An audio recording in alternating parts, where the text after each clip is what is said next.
Hello everyone and welcome back guys to a brand new video where today we're here talking about F1 esports. Now for those of you that watched a video I made a few weeks back talking about Forza RC, you'll know I'm quite a big fan of sort of talking about sort of esports sim racing stuff like that. I genuinely like to think my knowledge is, okay on the whole. And tonight is the start of the F1 2019 esports series. Obviously 4 events even I should say going on over the coming couple of months, obviously down at the Gfinity Arena in London, where 10 Formula 1 teams have got their teams of 3 drivers ready for the brand new esports series. And today, as you can probably tell by the title, I decided that I would make my predictions for the top 10 over the course of this series. Teams, that is the top 10. Unfortunately, I would do a drivers one, but with the way the F1 esports system works, it's very, very difficult to actually sort of get a rough idea of how many races a lot of people are going to be doing, which obviously kind of completely skews it in some people's favour in terms of the teams. That's obviously why they're, in terms of the drivers even, that's why, that sort of side of things isn't really discussed too much, although you're always looking for the Drivers' World Champion anyway. Obviously all the prize cash and everything like that, from what I gather, obviously just goes to the teams on the whole. So yeah, today I decided I would do my rundown of the teams in what order I think they'll finish over the course of the F1 2019 esports series. In the background is just some AOR League racing footage, obviously from my personal competitive racing on F1 2019. It's nothing really for this video, it's just something to go on in the background. Now, just a quick disclaimer before we get into this. I'm sure there's going to be a lot of disagreements in this video.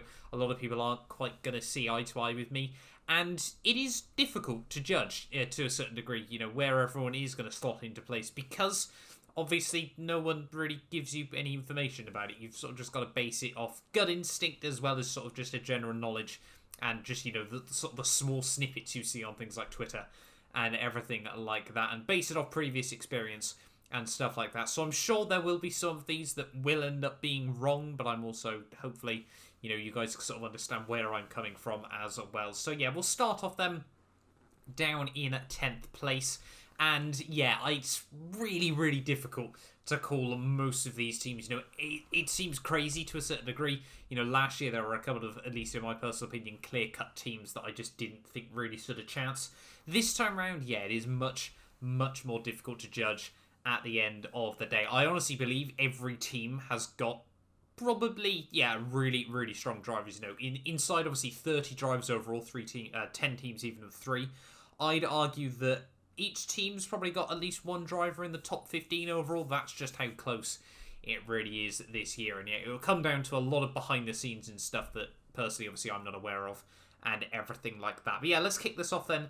In at number 10, unfortunately, I'm going to have to put Racing Point. Now, this one, again, is a bit difficult at the end of the day, and it's probably a bit of a conservative guess, but unfortunately, obviously, someone's got to be down in 10th place. So yeah, I decided to go with Racing Point for this one. Their lineup for this year is Daniel Haddad, Marcel Kiefer, and Lucas Blakely. Obviously, Marcel Kiefer, I'm sure you guys are all well aware of at this point. Obviously, he didn't quite make it through on F1 2017. He then did make it on F1 2018, obviously, with the Racing Point, or obviously what used to be the Force India team at that point, and had a quite strong season at the end of the day. He did actually beat it was Fabrizio Donoso Delgado, wasn't it? That he was his teammate last year, and obviously, yeah, he did actually manage to beat him in the end, considering obviously Fabrizio finished second in the inaugural season as well. Marcel Kiefer, yeah, quite strong on F1 2018, but to me there just wasn't enough sort of standout results. And Daniel Haddad, I'll be honest, I don't really know much about him. I've just seen a couple of complaints on Twitter from some of the other drivers about him so far, and obviously without much knowledge of him, it's a bit difficult to really sort of put them much higher than that. Lucas Blakely, again, a very, very quick driver, actually raced on the PS4 in AOR. Again, quite strong, but I just struggle to see how these guys, are really going to break up into, sort of fighting for the really sort of high-end results. A lot of the teams here, I think, have got at least one driver that can really sort of, wrestle for top 5s and things like that. And ultimately, unfortunately, I just don't think this team is going to be that one. Personally, though, if I was the manager, though, it would be Kiefer and Blakely that were doing the races, unless Haddad, yeah, is a lot more rapid than I've sort of realised, that I'm sort of aware about. I would, yeah, definitely be putting Kiefer and Blakely in that car as much as possible then. So yeah, number 10 for me personally is going to be Racing Point. Moving on though into number 9, I'm going to have to put Haas. Now, again, this is a bit of a difficult call to make. Last season, Haas were definitely a team to me that I sort of just looked at and thought, why? For those of you guys that weren't aware, obviously, with Martin Stefanko, and then obviously you had... I can't remember his surname now.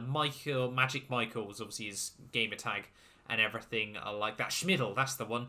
It was always a bit weird that those guys were picked. I know they already knew the guy that was running Haas's team, and they were both still focusing on the virtual GP, which basically meant the first 2 rounds of F1 Esports was a write-off for them. Stefanko scored a good few points in the final round of the season at Abu Dhabi. He scored I think most of his points at the end of the day from that one race at the end of the 2018 season. And yeah, he did sort of prove his worth in the end, but unfortunately, just both of those guys focusing on virtual GP, it just seemed ridiculous that Haas went for the pair of them. So they've dropped Smidl for this season. I'd imagine that's probably neutral. He probably wants to focus on virtual GP a bit more again. And then you've got Floris Wiegers. I can't pronounce his surname. I apologise, Floris.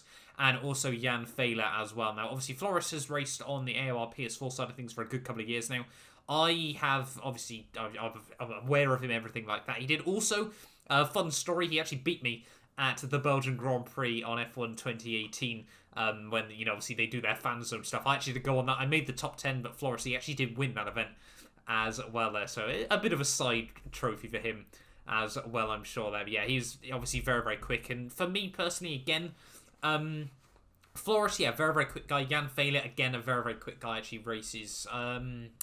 I think it's not Zach Speed anymore, but I know he used to be, at least he used to race for ACR as well there. But again, I just don't see Jan probably, I don't know, it's difficult. I just don't see either of those guys, again, really being able to fight for top 5s at the end of the day. And I really do, I cannot stress enough just how crucial I think it is in this season that you've at least got one really, really strong driver at the end of the day there. So yeah, Haas for me, go into number 9.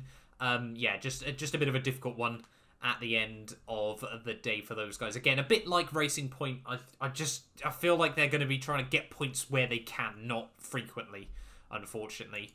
Moving on though, up into number 8. This is probably a bit of a bold one, but I'm going to have to put Mclaren at the end of the day. Now, I know that's probably quite a risky one, but it just seems a little bit... Again, Bono Huis and Enzo Benito.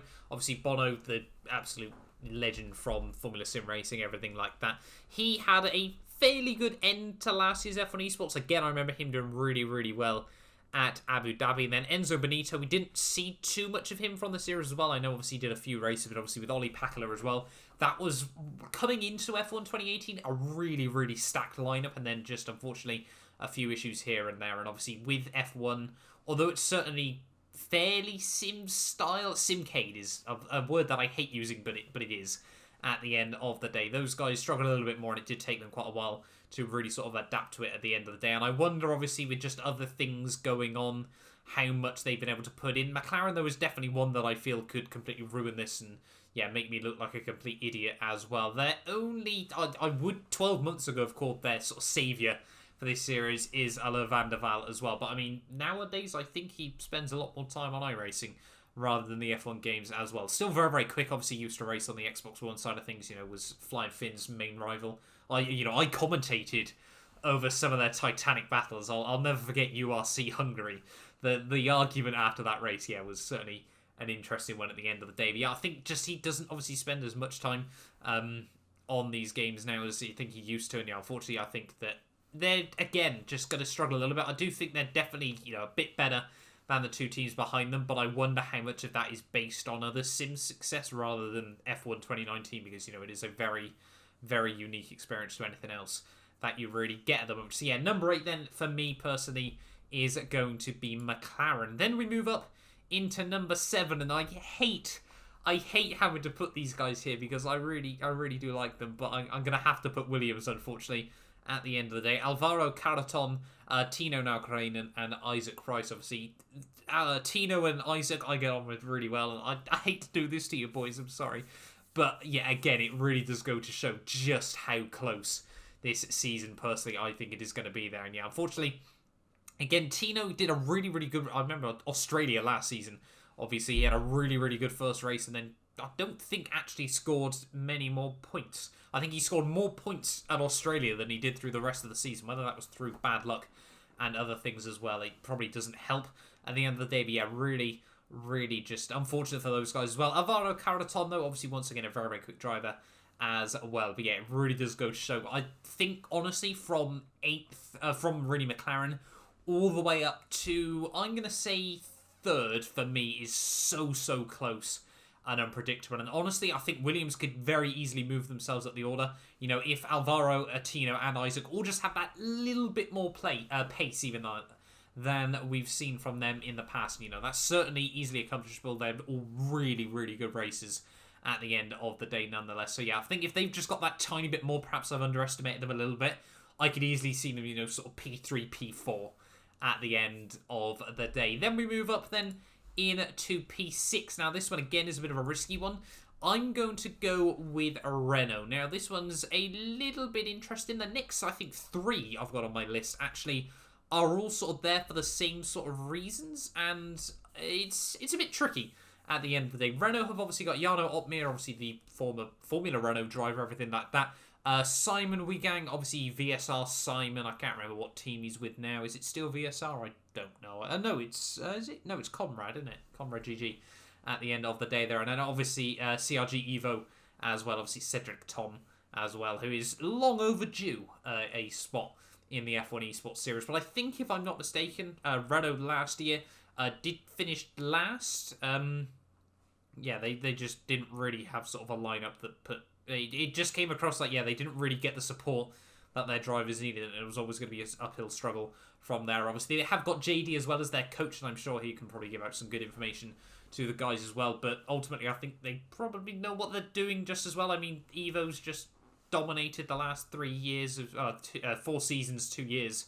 Sorry, no, it was just F1 2018, was it? Sorry, excuse me. That on AOR Xbox One side of things. Simon as well, rapid, but still we're yet to see a consistent Simon at the end of the day there. And I do think Jarno and Cedric are probably the 2 guys they need to be running most of the time. Simon over 1 lap pace on, you know, every week I go to practice AOR, he's got the world record on the leaderboards, but then he just can't seem to get it together right when it matters at the end of the day there. So yeah, personally for me, I'd be having Jarno and Cedric in that car as much as possible. And yeah, I think for those guys, it's just about trying to be consistently, again like Williams, just right inside the top 10 there. I think Jarno very quick on this game, but unfortunately, again, it's just that lack of knowing 100% for sure what these guys are really capable of at the end of the day. Then we move up to the halfway place. We now move on to Ferrari. Now this one is a bit of a gamble putting these guys this high up, I'll be honest with you, and that is for one reason and one reason entirely, and that is David Tunisia. That man is an absolute machine on the F1 games. Now, they've also got Amos Larito and Gianfranco Giglioli. I can't pronounce his name, I apologise. I mean, I can't pronounce most of the names, but still. And those 2 guys, very quick, you know, very quick at the end of the day, but I just don't think they've got enough, unfortunately, to really, you know, be fighting inside the top 10s and everything like that. Amos, obviously, they've both done, I should say, a few of the esports series before, but I just, yeah, wonder how right up there they're going to be able to be over the course of this 2019 season. Tunisia, though, on the other hand, you know, he burst onto the scene last year. Unfortunately, I think he was a bit too late and a bit too young as well, if I'm not mistaken, for the F1 Esports Series last year. And he raced in AOR and swept the floor with it, for lack of a better term. He was just rapid from day one and never really showed signs of letting up. He was absolutely relentless over the course of AOR Season 16 there on the PC side of things. You know, he did... I'm pretty certain, obviously, he did win it at the end of the day. I know by the halfway stage, he's won pretty much all of the races. And that was, you know, against people like, obviously, Danny Berezne, I think his name is, if I'm not mistaken there. And yeah, but I think Tunisia is going to be Ferrari's only hope. They've gone with a full Italian lineup this year, you know, very much sort of Ferrari style. And that clearly hasn't... Well, the last 2 weeks it's worked out for them quite well in Formula 1. But yeah, generally speaking, obviously it hasn't quite worked out for them. And yeah, I think David Tunisia is basically going to be the Ferrari esports version of Charles Leclerc at the moment. You know, their one true hope as we head through this season. And that's going to move me on then to number 4. Now, I know this one is going to be controversial, but I'd like to think I've got good reasoning behind it nonetheless. And I'm going to be placing Mercedes as number 4. That's right, Brendan Lee, Mercedes, you know, the team that dominated last year. Obviously, Brendan Lee won Season 1 as well. And I think, unfortunately, just a few reasons for this are really going to set them to struggle this year, at least from my personal experience. I'm more than happy to be proven wrong once again, but for me, I think, yeah, it's certainly going to be a testing year for Mercedes, because obviously they've now lost Formula Danny at the end of the day. And Brendan Lee, don't get me wrong, very quick driver. I wonder how much he's going to be able to do by himself, unfortunately, though, in this year, because I just don't see a world. Patrick Crouch, I don't think I've genuinely ever seen him race. I have no idea what his pace is like. Danny Shields, though, again, a very quick guy, but I just wonder how well he's going to be able to hang, you know, with the very best of the best on F1 2019. And yeah, I do think, again, it's going to be a bit like Ferrari, where Brendan Lee is their one hope. And from what I've gathered, a couple of rumours here or there, you know, just a few things I might have heard from the grapevine, Brendan Lee hasn't actually been performing all too well so far as we head into the first event tonight as well. So yeah, that's certainly going to make it interesting. But yeah, Mercedes I'm putting at P4. Again, like I keep saying, you know, 3rd all the way through to about 8th could very easily be swapping over and everything like that. So yeah, that's why I decided to put Mercedes at number 4. Moving on, though, into our top 3 then. And again, this one's a little bit risky. I'm going to be putting Toro Rosso in at number 3. Now, they've this year got Patrick Holtzman, Cem Bolek-Bassi, and Manuel Biancolilla. I think I can't pronounce that name again. I'm terrible at pronunciations there. But I think these guys, you know, Patrick Holtzman always dominates the leaderboards, you know, for these F1 Esports events. You know, he's constantly on top, everything like that. Cem Bolek-Bassi as well, another very quick guy. Didn't quite get the practice in last year. I know he had issues with his rig, you know, that was meant to go home with him, was actually stuck in customs for weeks on end. And I think Toro Rosso and Red Bull sort of tripped over themselves, you know, going with all the Red Bull, well, XG2 Red Bull Esports guys, everything like that. They kind of didn't really allow any of them to be able to get a proper run at the championship, because Freddie Rasmussen, who did race for Toro Rosso, now has jumped up to Red Bull. You know, he was, you know, Brendan Lee's main challenger, I would have thought, on F1 2018, and then they just didn't let him do one of the events, which always made it difficult at the end of the day there. But yeah, Holtzman, Cem Bolek-Bassi. I'm not so sure about Manuel Biancolilla. I'll be honest, at the end of the day, I don't know if I've just mistaken his name. No, he's not part of Red Bull Esports prior to this, nonetheless there. But yeah, I think Cem and Patrick, you know, if they can get the practice in, hopefully it's those two guys doing a lot of the running, unless, like I said, Manuel is a lot quicker than I realised. I think they've definitely got the pace, the potential to really fight towards the front. Then we move on, though, to number 2, and yeah, it's very much the same story as Toro Rosso. I'm going to be putting Red Bull in at the 2nd seed. They've got Freddie Rasmussen, like I just said. Obviously, in my personal opinion, Brendan Lee, what should have been his main rival over the course of 2018, unfortunately, just due to not being able to race enough, you know, just due to the team strategy, unfortunately meant that Freddie couldn't really battle him. Joni Tormala, who, for me, personally, was the sim race of the year in 2018. You know, he was on an absolute tear throughout throughout at least the first half of 2018. Sort of went a bit quiet after that, but sort of a more general thing, you know, Joni Tormala was absolutely rapid around the board on, you know, just in 2018 in general, obviously on iRacing, on Race Room, in F1 Esports, everything like that. And then Nicholas Longuet, I do know him. I can't remember his name, though. Is, you know, gamer tag from Esports and stuff like that. But yeah, it's difficult, obviously, for those guys, because it's chromatic, isn't it? Sorry, I've just remembered as well. It's difficult for those guys to really, you know, sort of pick 2 out of the 3 there, and I hope they... I don't know, it's difficult because I want to see all 3 of them race, but then I also want to see at least one of them fighting for the title, and it makes it very difficult and everything like that. I think Freddie is definitely their best hope. Joni Tormala, again, though, is certainly someone that if he, you know, if he's got his head down, we haven't seen much from him, so I'd imagine he is certainly going to be able to battle towards the front, as well as obviously Nicholas Longuet, chromatic. I hope he does get a shot at it as well if he's got the pace. He clearly does have the pace, but it's just what we will see from him as well there. And obviously then we move on then to number 1. Now, I know quite a few people are probably going to be happy with this one, but for me, there is... no, I wouldn't say it's a guarantee. I certainly wouldn't say it's highly likely either, but for me, just sensibly, I don't think I could put anyone else in this position. It's got to be Alfa Romeo Sauber Esports at the end of the day, personally, for me, and that is for 2 reasons. Daniel Beresnay and Sally Salton. Looking down all the rosters, these guys and Red Bull, probably the only two teams I'd say that have two drivers that can very clear-cut fight for victories. You know, that's what we saw from Mercedes last year. That was what really gave them the big advantage. I mean, they won by, what, like 170 points in just 10 races, which is mad at the end of the day there. And effectively, Alfa Romeo, they've obviously got Danny Berezne now from Mercedes. Obviously, it was Veloce anyway, which, yeah, I think he wanted to go back, everything like that. And then obviously Sally Saltung as well, 4-time AOR champion. Got unlucky last year as well, to a certain degree, and I think he's definitely put the grind in once again to really, really fight as well. Obviously, Kimi Larson as well, very, very quick guy, don't get me wrong. I've actually raced with him in the past as well, but I think just lacks a tiny bit of what the top guys have at the end of the day there. But yeah, for me, Alfa Romeo certainly are my personal strong ones heading into this season. Like I said, two guys that can definitely fight for the victories there. But yeah, let me know sort of your thoughts and feelings heading into this one. Hopefully I haven't created too much controversy. I hope not at the end of the day. But yeah, for me, the running order then from number 1 down, we got Sauber, we got Red Bull, Toro Rosso, Mercedes, Ferrari, Renault, Williams, McLaren, Haas, and a Racing Point. But yeah, thank you all so much for watching this video. Let me know your guys' predictions as well for the new series. Obviously, it will be kicking off in, what, a couple of hours from when this video does go live. But yeah, thank you all so much for watching, and I will hopefully see you guys next time for another video.